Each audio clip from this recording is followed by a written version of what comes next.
You are comfortably seated, so I'm going to let you remain seated. We stood a long time, didn't we?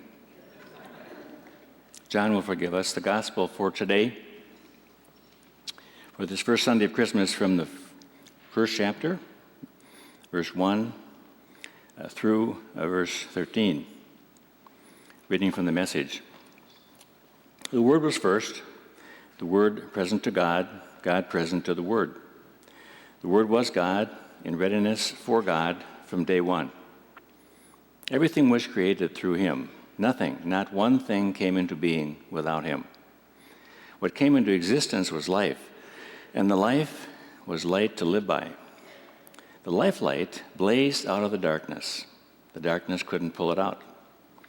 There was once a man, his name John, sent by God to point out the way to the life light. He came to show everyone where to look, who to believe in. John was not himself the light. He was there to show the way to the light. The life light was the real thing. Every person entering life he brings into light. He was in the world was there through him, and yet the world didn't even notice. He came to his own people, but they didn't want him. But whoever did want him, who believed he was who he claimed and would do what he said, he made to be their true selves, their child of God selves. These are the God-begotten, not blood-begotten, not flesh-begotten, not sex-begotten. This is the word of the Lord. Thanks be to God. Lord, may the words of my mouth and the meditations of our hearts here together be acceptable in your sight.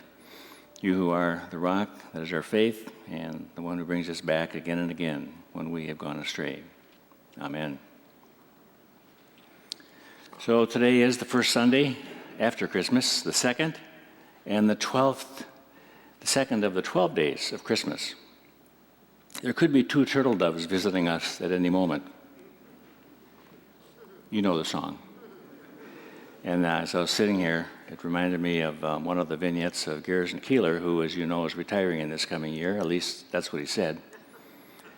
But one of his best vignettes, many of you have heard of, is about the gospel birds. You know what they did?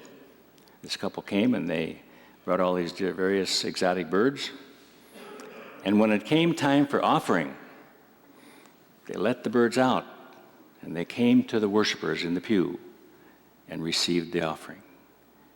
And picked it up, brought it to where it belonged, to the altar. We won't be doing that this morning, even though it is the last Sunday of the church calendar year.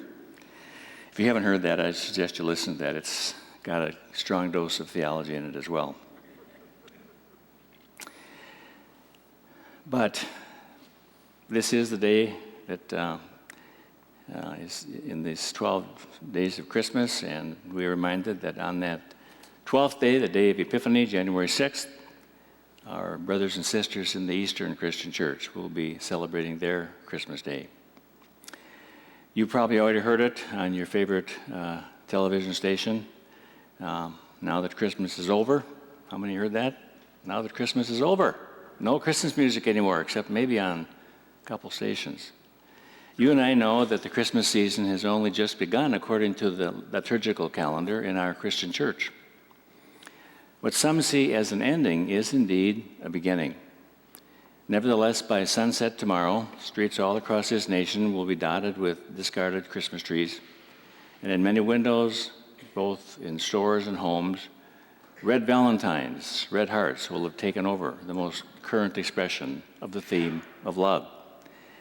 From Christ all the way to Cupid. No interim period there. No time allowed to claim the past, to embrace the present moment, or to craft a future framed by what has been.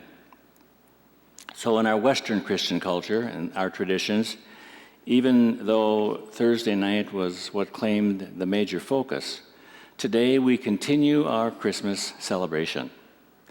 With most gifts exchanged and opened, we now enter that part of Christmas that is quieter. Now, in these remaining days, until the day of Epiphany, at the very least, we will have another opportunity to be reminded of who is at the heart of our celebration. Today's gospel from the prologue of The Gospel of St. John reads, "In the beginning was the Word, and the Word was with God, and the Word was God." Those words we're probably more familiar with than those from the message this morning. But Eugene Peterson says it this way, as you just heard: the Word was first, the Word present to God, God present to the Word.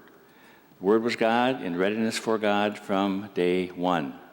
So unlike the Gospel accounts written by Matthew or Mark or Luke, St. John's Gospel begins in the beginning. It makes sense that it goes to the beginning if one is indeed to get at the heart of the matter. When couples celebrate wedding anniversaries, they go back and claim the connection to the very beginning of their relationship. And they think about it, and they remember it, and they see how it has been a seed that has given growth and life to their relationship. When congregations celebrate anniversaries, they remember who they were at their very beginning and where it was. When nations annually celebrate their life and growth, they go back to measure it against the issues that shaped their beginning. And oh, how we need to continue to do that as American people, at least when we talk about the Constitution. It brings us back to those early formative days. What follows always follows in relation to what was begun. John's story of the Nativity didn't include shepherds or angels or a babe wrapped in swaddling cloths and lying in a manger. John takes us all the way back to Genesis, doesn't he? The account of how in the beginning, he returns to Genesis 1:1, where God created. God moved over the chaos and the darkness and said, "Let there be light."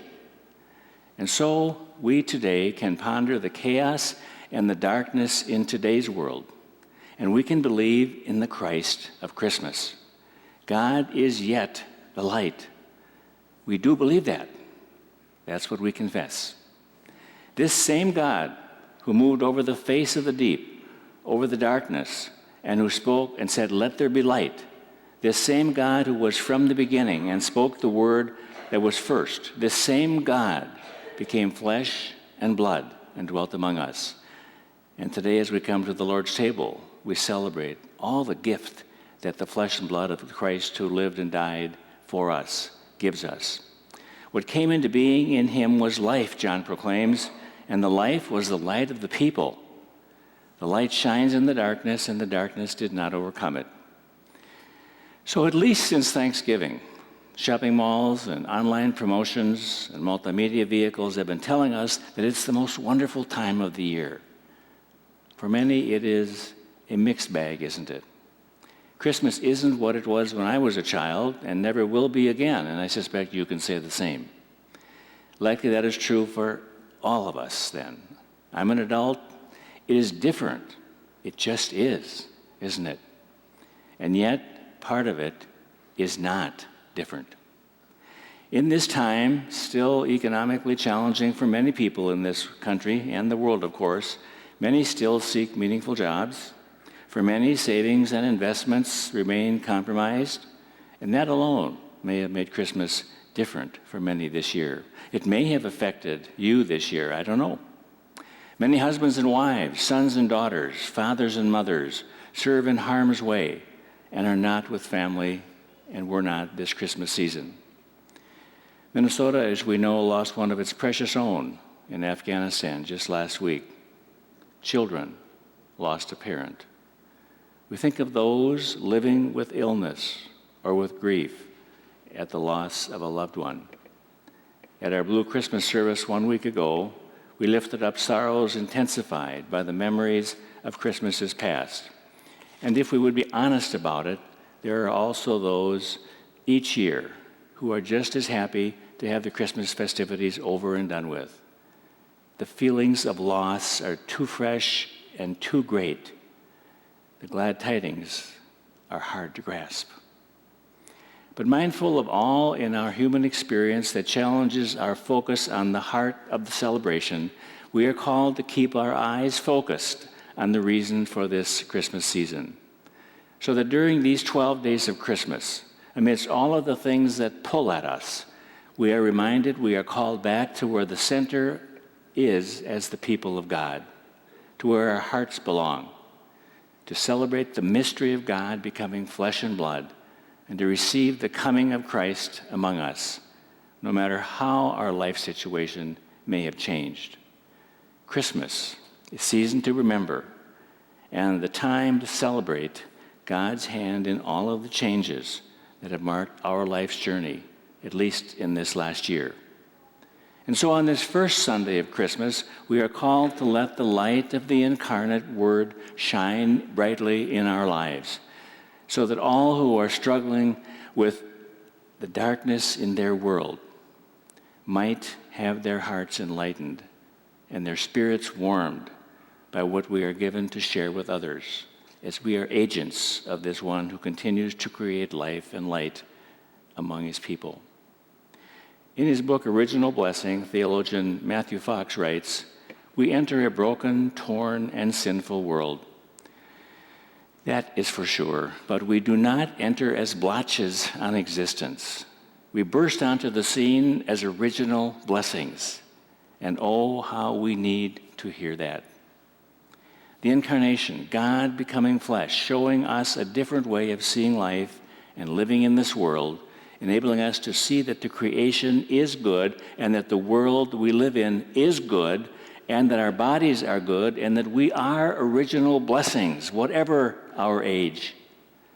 And as original blessings, we are called to live with love and justice, with all that is part of this created order. And we seek that, we know that, we hear that every day. What is the right thing to do? What is the God thing for us as God's people to be doing for the preservation and care of God's world? Being alive, Fox writes, is not the same as going shopping or making a nest in which to escape the suffering of others. Living has something to do with love of life and the love of others' lives and others' rights to life and dignity. That's our ministry, isn't it? That's our call. God the Creator, who created the earth and the universe and saw that it was good, continues to create. A notion that many, I think, have not contemplated to think about: the life, the activity, the energy of our God. God continues to create, and creation continues, and the Creator remains active, always seeking the best for his people, desiring that we too may truly live these short years of our human lives. And so on this first Sunday of Christmas, 2015, here in Washington County, in this Stillwater area, here at Trinity Lutheran Church, in our own families, we continue to celebrate the creative living Word, taking on our form and substance, becoming a human being all for us. And that certainly is not only an underlying, but it's an out-front message of this in-between time for this congregation as we seek to create with God the future that we hear God asking us by God's means to create with him. And so in this season of giving, and in all that pulls and tugs at our hearts, we are called to remember the good gifts that the Creator has given us: the sun and the moon, the good earth, sky and water, plants and animals, and the incredible gift of human life. May we this day then remember these gifts and know that they are good gifts, for God's intended them for us. Be with us, Lord, as we go forth from this service and this day and in the season of Christmas, to know that you have given us a tremendous opportunity to share your love in the places where you set our feet a-walking, and where you have us working and living, and where you have us as your agents of grace. Bless us now as we go forward. In the name of Jesus. Amen.